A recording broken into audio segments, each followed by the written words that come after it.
Hey, what's up, guys? On today's video, we're going to talk about saving time when finding deals and managing your rentals.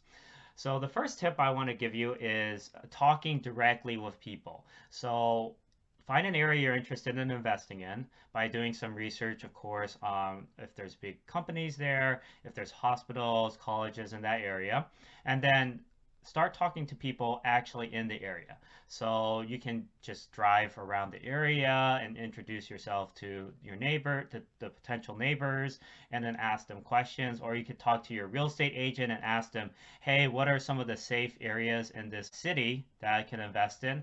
You can even ask your friends who are in that city, hey, if you were to buy a house again in this city, what area would you choose? Because, I'm trying to find a house that's going to be in a safe area and also probably a up and coming high growth area that's near a lot of attractions in the city. Okay, now the second tip I have is actually keeping a calendar. So I have a calendar, and whatever gets put on the calendar gets done in essence. So what I do is for like marketing, for example, I'll mark out a day that I'll post up all my ads to market for tenants. If I'm trying to get approved for lending, I'll mark a day where I'm going to spend like half an hour to call all my lenders. And basically all those little things you do, if you're consistent at it, will add up. So maybe 30 minutes one day, 10, 15 minutes one day or whatever. It's just a little bit a little chunk of your day. Maybe you could do it during your lunch hour, or maybe you can even do it when you're driving to work.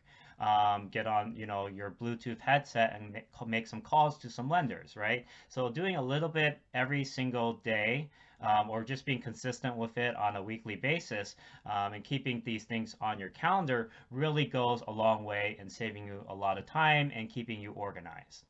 Now, the last thing I want to mention is when you manage your rentals, when you actually have tenants in your rentals, to manage your tenants, it's very important you learn tenant empowerment.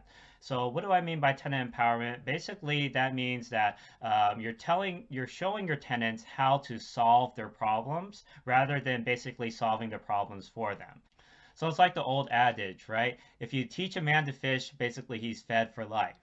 So it's the same idea here where you're you have protocols in place where, okay, if this happens, then do this. If this happens, then have your tenants do that. But then at the same time, you're kind of walking your tenants through everything and teaching them how to do it for themselves rather than just doing everything for them. And one great example I like to mention a lot is the internet. So a lot of times internet will go down at the house and you'll get a call from the tenant saying, hey, the internet's down, can you solve it for me? Well, you're not actually at the house to be able to reset the router and follow Comcast instructions, or whoever your internet provider is.